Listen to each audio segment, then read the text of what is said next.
Samantala, MMDA, inilunsad na ang SMS aspect ng May Huli Ka website.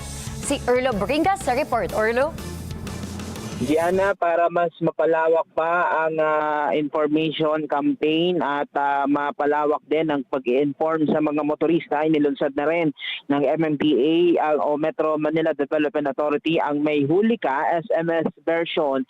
Kasama na rin dito ang email version, karagdagan sa mismong website na inilunsad ang ahensya noong Hunyo.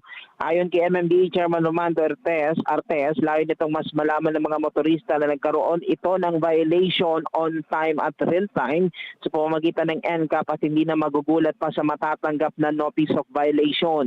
Muli namang iginiit ni Chairman Artes na dumadaan pa rin sa manual verification ng mga nahuhuli nila sa no contact apprehension policy bago nila ipataw ang violation.